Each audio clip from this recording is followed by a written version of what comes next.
যিনি মৃত্যুর স্বরূপ জেনে গেছেন বা মৃত্যুর হাকিকত সম্পর্কে জেনে গেছেন বা মৃত্যুর স্বরূপকে দেখতে পেয়েছেন, তার কাছে মৃত্যুর চেয়ে বড় আর কোনো অসত্য নেই। কিন্তু যতক্ষণ পর্যন্ত মৃত্যুর স্বরূপ দেখতে পাবেন না বা মৃত্যুর হাকিকত জানতে পারবেন না, ততক্ষণ পর্যন্ত মনে হবে মৃত্যুই একমাত্র পরম সত্য। এবং আমাদের সমগ্র জীবন যেন মৃত্যুকে কেন্দ্র করেই ঘুরছে। আমরা চমৎকার বাড়িতে থাকি, যেন কোনো পশু আক্রমণ করে আমাদেরকে মেরে না ফেলে। মশারি ইউজ করি, যেন মশার কামড়ে অসুখ না হয়। দামি গাড়িতে চড়ি, যেন শরীর ঠিক থাকে। হেঁটে পরিশ্রম যেন না হয়, অর্থাৎ মৃত্যু যেন সহসা কাছে আসতে না পারে। আমরা ডাক্তারের কাছ থেকে ওষুধ আনি, যেন মৃত্যুকে দূরে রাখা যায়। কবিরাজের কাছ থেকে তাবিজ কবজ আনা হয়, এমনকি পীরের কাছ থেকেও দোয়া তদবির ইত্যাদি চাওয়া হয়, যেন সহসা মৃত্যু আমাদের কাছে আসতে না পারে। সত্যি বলতে, মৃত্যু ভয় না থাকলে মনে হয় না কোনো মানুষ ধর্মকর্ম পালন করত। এমনিতেও অধিকাংশ মানুষ ধার্মিক নয়, কারণ তারা মনে করে মৃত্যু আসতে কমপক্ষে 60-70 বছর তো লাগবেই। সুতরাং এখনই কেন ধার্মিক হতে হবে? এখন ভালো করে এনজয় করি, বুড়ো হই, চুলে পাক ধরুক, তখন না হয় ধর্মকর্ম পালন করব। যেই অল্প সংখ্যক মানুষ ধর্ম পালন করে, তারাও মৃত্যু ভয়েই করে। কারণ তারা আল্লাহকে এজন্য ডাকে না যে আল্লাহকে ডাকতে তাদের মজা লাগে, আল্লাহকে ডাকতে তাদের আনন্দ লাগে। তারা আল্লাহকে বা ঈশ্বরকে এজন্য ডাকে, মন্দিরে বা মসজিদে এজন্য যায় যেন মৃত্যু থেকে বা মৃত্যু ভয় থেকে বাঁচতে পারে, অথবা মৃত্যু পরবর্তী জীবনে যেন সুখে থাকতে পারে সেজন্য। আর অতি অল্প সংখ্যক নগণ্য কিছু মানুষ রয়েছেন যারা জান্নাতের লোভ কিংবা জাহান্নামের আশা ব্যতীতই আল্লাহর ভালোবাসার কারণেই কেবল আল্লাহকে ডেকে থাকেন। তারাই হচ্ছেন আল্লাহর প্রেমিক। মৃত্যুর চেয়ে বড় আর কোনো অসত্য নেই। এই রহস্য না জানা পর্যন্ত আপনার ভিতরের কম্পন দূর হবে না। জীবনের প্রকৃত রস থেকে আপনি বঞ্চিত রয়ে যাবেন। কারণ প্রতি মুহূর্তে যদি মৃত্যু ভয় অন্তরে থাকে, তাহলে কিভাবে জীবনের মধ্যে বিস্তৃত আল্লাহর অপার রহস্য এবং সৌন্দর্যের আনন্দ আপনি নিতে পারেন? আপনি প্রশ্ন করতে পারেন যে নবী করিম সাল্লাল্লাহু আলাইহি ওয়াসাল্লাম তো বলেছেন যে তোমরা সবসময় মৃত্যুর কথা স্মরণে রাখো। দেখুন, যে বাচ্চা তার নিজ ইচ্ছায় স্কুলে যেতে চায় না, তাকে পিতামাতা বলে যে সবসময় স্যার বা তোমার ম্যাডামের পিটুনির কথা বা শাস্তির কথা স্মরণে রেখো, স্কুলে না গেলে তোমাকে শাস্তি পেতে হবে।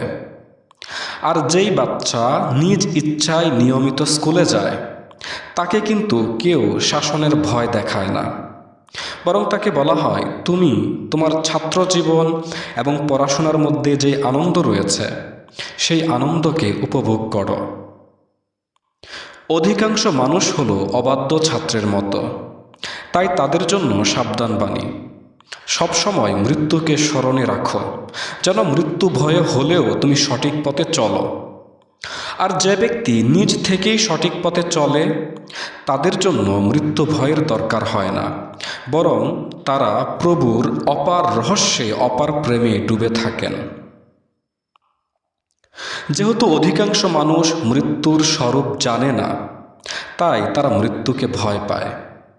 ফলে কবরস্থান এবং শ্মশান বানায় গ্রামের বাইরে, যেন চোখে না পড়ে। কিন্তু তবুও মৃত্যু প্রতিনিয়ত আমাদের চোখে পড়ে। যখনই কেউ মারা যায়, তখন তার মৃত্যু সংবাদ আমাদেরও মৃত্যু সংবাদ হয়ে কানে আসে। অবচেতন মন বলে আমাকেও মরতে হবে। যখন আমরা অন্যের মৃত্যুতে কাঁদি, তখন মূলত আমাদের মৃত্যুতেও কাঁদি, কারণ প্রতিটি মৃত্যু নিজের মৃত্যু সংবাদ বহন করে নিয়ে আসে। যদি জীবন সত্য হয়, তাহলে মৃত্যু মিথ্যা, আর যদি মৃত্যু সত্য হয় তাহলে জীবন মিথ্যা। দুটো একসাথে সত্য হবে না। কিন্তু আমরা দুটোকে একসাথে নিয়ে ঘুরছি। আমরা মনে করি যে আমরা বেঁচে আছি, আবার মনে করি যে আমরা মারা যাব। সুফি লাওৎসুকে একবার এক লোক জিজ্ঞাসা করেছিলেন, দয়া করে আমাকে মৃত্যু সম্পর্কে বলুন। লাওৎসু বললেন, তুমি যদি জীবন সম্পর্কে জিজ্ঞেস করো আমি তাহলে তোমাকে উত্তর দিতে পারবো, কারণ মৃত্যু সম্পর্কে আমি কোনো উত্তর দিতে পারবো না। কেন? মৃত্যু সম্পর্কে আমাকে জিজ্ঞাসা করো না এজন্য কারণ না আমি কখনো মরেছি আর না কখনো মরব। সুতরাং মৃত্যু সম্পর্কে আমার কোনো ধারণা নেই। আমার কাছে কেবল জীবনের সংবাদ রয়েছে। যদি মৃত্যু সম্পর্কে জানতে চাও তাহলে তাদেরকে জিজ্ঞেস করো যারা মারা গেছে। তখন সেই লোকটি হাসতে শুরু করলো আর বলল, তাদেরকে কিভাবে জিজ্ঞেস করব? যারা মারা গেছে তারা তো মারা গেছেই। লাওৎসু আরও বললেন, যখন থেকে আমি জানতে পেরেছি যে আমি মরতে পারি না, তখন থেকে এটাও জেনেছি যে কেউ মারা যায় না। সুতরাং তুমি যদি আমাকে মৃতদের ঠিকানা জানতে চাও এটাও তোমাকে দিতে পারবো না। কবরস্থান বা শ্মশানে মানুষের ফেলে যাওয়া বা ছেড়ে যাওয়া দেহ আছে, কিন্তু কবরস্থান বা শ্মশানে মৃত মানুষ আছে আমি সেটা বলতে পারবো না। মৃত মানুষের লাশ আছে কবরস্থানে বা শ্মশানে, মৃত মানুষের দেহ আছে, কিন্তু সেখানে মৃত মানুষ আছে আমি তোমাকে সেটা বলতে পারবো না। লাওৎসের কথাকে কিভাবে আমরা গ্রহণ করব যেখানে আমরা প্রতিনিয়ত মানুষকে মরতে দেখছি? কেউ কেউ অবশ্য মৃত্যুকে অস্বীকারও করে। কিছু লোক শুধুমাত্র মৃত্যু ভয় থেকে বাঁচতে বিশ্বাস করে যে আত্মা অবিনশ্বর বা আত্মা অমর বা আত্মার মৃত্যু নেই। আমি বলছি না যে আত্মা অমর নয় বা আত্মা অবিনশ্বর নয়, আত্মা অবশ্যই অমর, কিন্তু তার স্বরূপ না জেনে অন্ধের মতো বসে বসে শুধু জপন করছেন যে আত্মা অমর, আত্মা অমর। এতে করে কি মৃত্যু ভয় দূর করা সম্ভব? আর না এভাবে মৃত্যুকে মিথ্যা প্রমাণ করা যেতে পারে। বারবার এভাবে বলা যে আত্মা অমর, আত্মা অমর, এভাবে মৃত্যুকে মিথ্যা প্রমাণ করা যায় না। তবে হ্যাঁ, মৃত্যুর স্বরূপ বা মৃত্যুর হাকিকত জানতে পারলে তখন জানা যায় মৃত্যু বলে আসলে কিছুই ঘটে না। খেয়াল রাখবেন, মানুষ বারবার যেটা বলে করার সময় সে উল্টোটা করে। আপনি যখন বারবার বলেন আত্মা অমর, আত্মা অমর, তখন আপনার অবচেতন মন বলে যে আমাকে মরতে হবে, আমি মারা যাব, তাই মৃত্যু ভয় আছে, আর এই ভয় দূর করার জন্যই আমি বলছি আত্মা অমর। যেমন আপনি যখন রাতে নির্জন রাস্তায় একাকী হাঁটেন তখন নিজে নিজেই কথা বলেন, আমি ভয় পাই না, এরকম বলে আপনি শব্দ করেন। আসলে আপনি ভয় পাচ্ছেন বলেই ভয় পাই না বলে নিজেকে সাহস দেওয়ার চেষ্টা করছেন। যে ব্যক্তি জানে সে পুরুষ, সে কি কখনো রাস্তার মোড়ে দাঁড়িয়ে বলবে যে আমি পুরুষ, আমি পুরুষ? আপনার মনে সন্দেহ আছে, সত্যিই কি আমি পুরুষ? সন্দেহ দূর করার জন্যই রাস্তার মোড়ে দাঁড়িয়ে বলতে হচ্ছে যে আমি পুরুষ। এই কারণে দেখবেন অধিকাংশ মানুষ বিশ্বাস করে আত্মা অমর, আর তাই অধিকাংশ মানুষ মৃত্যু ভয়ে কাতর। যারা জানে সত্যিই আত্মা অমর তারা মৃত্যু ভয়ে কাতর হবে কেন?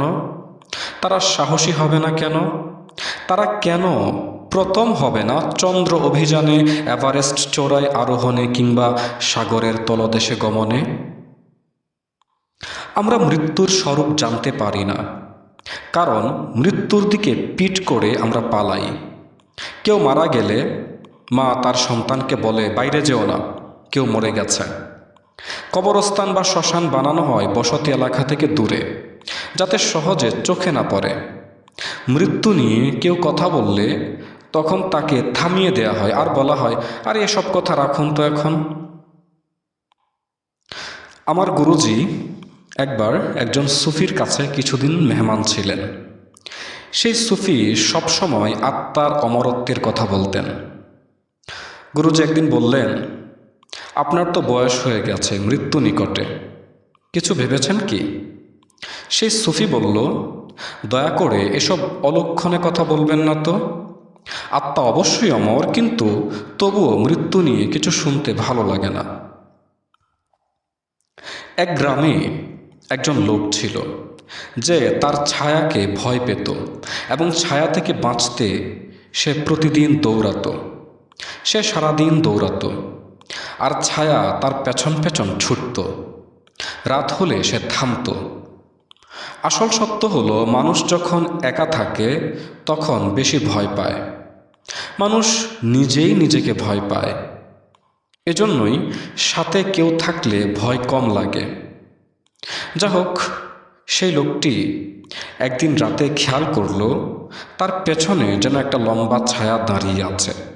সে তখন সেই রাত থেকে সে দিন এবং রাত সব সময় দৌড়াতো তার ছায়া থেকে বাঁচতে। আর এভাবে লোকটি ধীরে ধীরে পাগল হয়ে গেল এবং মারা গেল। একটি গাছের নিচে তার কবর দেওয়া হলো। সেই কবরের গায়ে একজন সুফি লিখে দিলেন, এখানে এমন একজন ব্যক্তি শায়িত আছেন যে তার ছায়া থেকে বাঁচতে পালিয়ে বেরিয়েছে। যে গাছের নিচে লোকটি শুয়ে আছে সেই গাছও তার এই লোকটির চেয়ে বেশি জ্ঞানী ছিল বা বেশি জ্ঞানী। কারণ গাছ জানে ছায়া থেকে পালাতে চাইলে কেউ পালাতে পারে না, তাই গাছ পালায় না। কিন্তু এই বোকা লোকটি নিজের ছায়া থেকে পালাতে চেয়েছে। মৃত্যু হলো আমাদের ছায়া। ছায়া থেকে কিভাবে পালিয়ে বাঁচা যাবে? লোকটি যদি থামতো আর পেছনে তাকাতো, সে দেখতে পেত তার ছায়া তার পেছনে দাঁড়িয়ে আছে। তাহলে সে নিজের বোকামির জন্য হেসে ফেলত। ছায়া থেকে যেমন পালানো যায় না, তেমনি ছায়ার সঙ্গে লড়াই করে বিজয়ীও হওয়া যায় না। এর মানে এই না যে ছায়া খুব শক্তিশালী, তাই ছায়ার সঙ্গে লড়াই করে জয়ী হওয়া যাবে না। ছায়ার অস্তিত্বই নেই। যার অস্তিত্ব নেই তার সাথে কিভাবে লড়াই করবেন বা কিভাবে তাকে আপনি পরাস্ত করে জয়ী হবেন? মানুষ মৃত্যুর কাছে হেরে যায় এজন্য নয় যে আপনার ছায়া বা আপনার মৃত্যু আপনার থেকে শক্তিশালী। মানুষ এজন্য মৃত্যুর কাছে হেরে যায় না। আপনি এজন্য মৃত্যুর কাছে হেরে যান কারণ মৃত্যুর স্বরূপ বা মৃত্যুর হাকিকত আপনি দেখতে রাজি নন, বা মৃত্যুর হাকিকত আপনি জানেন না। যখন মৃত্যু এসে উপস্থিত হয় তখন মানুষ ভয়ে অজ্ঞান হয়ে যায়। এই কারণে মৃত্যুকে দেখা অসম্ভব হয়ে যায়। কিন্তু একবার যদি মৃত্যুর সময় সচেতন থেকে মৃত্যুর স্বরূপ দেখা যায়, তাহলে মৃত্যু যে জীবনের ছায়া সেটা পরিষ্কার জানা যায়। এমনটা নয় আপনি এখানে কেবল এই প্রথমবার এসেছেন। আপনি এখানে মানে এই জীবনে আরও বহুবার এসেছেন, হয়তো অন্য দেশে, অন্য রূপে, অন্য দেহ নিয়ে। একজন ডাক্তার যখন কোনো রোগীকে সার্জারি করেন তখন রোগীকে অ্যানেস্থেসিয়া দেওয়া হয়। অ্যানেস্থেসিয়ার প্রভাবে রোগী অজ্ঞান হয়ে যায়। ফলে তার শরীরে কোথায় কোথায় কাটাকাটি করা হচ্ছে সে তখন কিছুই জানতে পারে না। মানুষের মৃত্যুর সময়ও সেটাই ঘটে। মৃত্যুর আগ মুহূর্তে ভয়ের কারণে মানুষ অজ্ঞান হয়ে যায়। অজ্ঞান অবস্থায় মৃত্যু হয় এবং অজ্ঞান অবস্থায় নবজন্ম হয়। আর এই কারণে মানুষ জানতে পারে না যে জীবন একটি চিরন্তন চলমান প্রবাহ। মূলত জন্ম ও মৃত্যু একটা বিরতি ছাড়া আর কিছুই নয়। যেভাবে মানুষ পোশাক বা ঘোড়া পরিবর্তন করে, তেমনি এক দেহ অচল হয়ে গেলে আত্মা নতুন আরেকটি দেহ ধারণ করে। দেহত্যাগের ঘটনাকে মৃত্যু আর নতুন দেহ গ্রহণের ঘটনাটাকেই আমরা জন্ম বলি।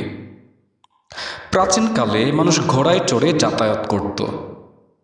একটা নির্দিষ্ট জায়গা পার হবার পর বা একটা নির্দিষ্ট জায়গা পর পর সরাইখানা থাকত, যেখানে ভ্রমণকারীগণ তাদের ক্লান্তি দূর করার জন্য রাত্রি যাপন করতেন, খানাপিনা করতেন এবং তাদের ঘোড়া পরিবর্তন করতেন। অর্থাৎ চলতে চলতে ক্লান্ত হয়ে পড়া তাদের ঘোড়া সরাইখানায় দিয়ে সরাইখানা থেকে আরেকটা তাজা ঘোড়া তারা নিয়ে নিতেন এবং পরবর্তী সরাইখানা পর্যন্ত চলতে থাকতেন এবং সেখানে গিয়ে আবার একই কাজ করতেন। এভাবে কয়েক হাজার মাইল পথ পাড়ি দিতে গিয়ে একজন ভ্রমণকারীকে বহুবার তার ঘোড়া পরিবর্তন করতে হতো। ভ্রমণকারীর কিন্তু এজন্য এটা মনে হতো না যে তিনি মারা যাচ্ছেন বা মরে গেছেন, কারণ তিনি ঘোড়া পরিবর্তনের কাজটা সচেতনভাবে করতেন। ফলে তিনি জানতেন যে তার ঘোড়া পরিবর্তন হচ্ছে, কেবল তার কিছুই হচ্ছে না। মৃত্যুকালে আপনিও যদি সচেতন থাকতে পারেন তাহলে জানবেন দেহের মৃত্যু হচ্ছে বা দেহ পরিবর্তন হচ্ছে, আপনার কিছুই হচ্ছে না। একবার হজরত শেখ ফরিদ রহমতুল্লাহ আলাইহির কাছে এক লোক এসে বলল যে আমি শুনেছি হজরত মনসুর হাল্লাজ রহমতুল্লাহকে যখন হত্যা করার জন্য হাত পা কেটে ফেলা হচ্ছিল বা কেটে ফেলা হয়েছিল, মনসুর নাকি কোনো ব্যথা অনুভব করেননি। এমনকি আমরা এটাও খ্রিস্টানদের কাছ থেকে শুনতে পাই যে হজরত ঈসা আলাইহি সাল্লাতুয়াসাল্লামকে যখন শুলিতে চড়ানো হলো, ক্রুশবিদ্ধ করা হলো, হজরত ঈসা আলাইহি সাল্লাতুয়াসাল্লাম বলেছিলেন, হে প্রভু, তুমি এদেরকে ক্ষমা করে দাও, কারণ এরা জানে না এরা কি করছে। হজরত ঈসাও নাকি কোনো ব্যথা অনুভব করেননি। এটা কিভাবে সম্ভব? খ্রিস্টানরা অনবরত হজরত ঈসার এই বাণীটা বলতেই থাকে যে উনাকে যারা কষ্ট দিয়েছিল তিনি তাদের জন্য ক্ষমা প্রার্থনা চেয়েছিলেন বা ক্ষমা প্রার্থনা করেছিলেন আল্লাহর কাছে, অর্থাৎ তিনি মহান ছিলেন। নবী রাসূলগণ অবশ্যই মহান ছিলেন, কোনো সন্দেহ নেই, কিন্তু হজরত ঈসা আলাইহিস সালামের বাণীর মূল হাকিকতটা এইটা নয়, মূল হাকিকত অন্যটা। অর্থাৎ তিনি বলেছিলেন, হে প্রভু, তুমি এদেরকে ক্ষমা করো, এরা জানে না এরা কি করছে। অর্থাৎ এরা ভাবছে এরা আমাকে হত্যা করতে পারবে, আসলে কোনো আত্মাকেই হত্যা করা সম্ভব না। এরা আমার শরীরকে খণ্ড বিখণ্ড করতে পারে, কিন্তু আমাকে নয়, কারণ আমি এই শরীর নই। এজন্যই মাওলানা জালালউদ্দিন রুমি রহমতুল্লাহি আলাইহি বলে গেছেন, এই চুলও আমি নই, এই চামড়াও আমি নই, আমি হলাম এই চুল ও চামড়ার মাঝখানে বসবাসকারী আত্মাটি। শেখ ফরিদ রহমতুল্লাহি আলাইহি এবার উত্তর দিচ্ছেন। তিনি সেই প্রশ্নকারীকে একটা কাঁচা নারকেল দিলেন, বললেন, তুমি এটা ছিল, তারপর তুমি এমনভাবে নারকেলের শক্ত আবরণটা ভাঙো যাতে নারকেলের ভিতরের শক্ত আবরণে লেগে থাকা সাদা সুস্বাদু অংশটি না ভাঙে, মানে নারকেলের শ্বাসটি যেন না ভাঙে। লোকটি বলল, এটা তো অসম্ভব, কারণ যখনই আমি এই কাঁচা নারকেলের শক্ত আবরণটা ভাঙতে যাব তখন এর সাথে লেগে থাকা নারকেলের ভেতরে যে সুস্বাদু অংশটি মানে শ্বাসটি সেটা তো ভেঙে যাবে। এবার শেখ ফরিদ রহমতুল্লাহি আলাইহি একটা ঝুনা নারকেল সেই লোকটাকে দিলেন, বললেন, তাহলে এই নারকেলটার শক্ত আবরণটা ভাঙো আর ভিতরের যেই সাদা সুস্বাদু অংশটা আছে বা শ্বাসটা আছে সেটা যেন না ভাঙে। লোকটা বলল, হ্যাঁ, এবার সেটা করা যাবে, কারণ ঝুনা নারকেলের শক্ত আবরণের সাথে ভিতরে সাদা যে সুস্বাদু অংশটি বা শ্বাসটা থাকে সেটা কিছুটা আলাদা হয়ে থাকে। তারা একে অপরের সাথে যদিও থাকে কিন্তু কিছুটা পৃথক হয়ে থাকে। সুতরাং এখন আমি চাইলে ভেতরের অংশটি অক্ষত রেখেই বাহিরের শক্ত আবরণটিকে আমি ভাঙতে পারবো। আপনি যখন মনে করেন এই দেহমন আপনি, তখন আপনি দেহমনের সাথে মিশে আছেন, যেভাবে কাঁচা নারকেলের সাদা সুস্বাদু অংশটি মিশে থাকে শক্ত আবরণের সাথে। এজন্য শক্ত আবরণ ভাঙলে সাদা সুস্বাদু অংশটিও ভেঙে যায়। কিন্তু যখন ধ্যান সাধনা করতে থাকবেন নিয়মিত, তখন আপনার আত্মা বা আপনার চেতনাকে দেহ এবং মন থেকে পৃথক দেখতে পাবেন। এর মানে হলো নারকেল ঝুনা হয়ে গেছে। ফলে এখন যদি মৃত্যু আসে তাহলে দেখতে পাবেন দেহের মৃত্যু হচ্ছে, মনের মৃত্যু হচ্ছে, কিন্তু আপনার মৃত্যু হচ্ছে না। আপনিটাকে, আপনি হলেন দেহ এবং মনের ঊর্ধ্বে কিছু একটা, সেটা হচ্ছেন চেতনা বা চৈতন্য বা কনসাসনেস, সেটা হলেন আপনি। এই যে আমরা বারবার বলি মরার আগে মরো, মরার আগে মৃত্যুটা আসলে কি? আপনি যখন ধ্যানের গভীরে প্রবেশ করবেন তখন মৃত্যুর সময় আপনার যেই অনুভূতি তৈরি হবে, সেই একই অনুভূতি আপনি অনুভব করতে পারবেন ধ্যানের গভীরে যখন আপনি প্রবেশ করতে পারবেন। কারণ মৃত্যুর সময় দেহ এবং মন এই দুটো থেকে আত্মা বা চৈতন্য পৃথক হয়ে পড়ে। ধ্যানের গভীরে প্রবেশ করলে আপনি দেখতে পাবেন আপনার দেহ এবং মন আলাদা এবং আপনি আলাদা, এবং এটাই হলো মরার আগে মরা। আর একমাত্র ধ্যানের মাধ্যমেই, ধ্যানের গভীরে প্রবেশ করেই মৃত্যুর স্বরূপকে জানতে পারা যায়। আর আপনি যত বেশি ধ্যানের গভীরে প্রবেশ করতে থাকবেন, মৃত্যুর স্বরূপকে তত বেশি জানতে থাকবেন। ফলে আপনার দেহের যখন মৃত্যু ঘটবে, তখন আপনি জানতে পারবেন এই দৈহিক মৃত্যুটা শুধুমাত্র দেহের হচ্ছে, মনের হচ্ছে, আপনার হচ্ছে না।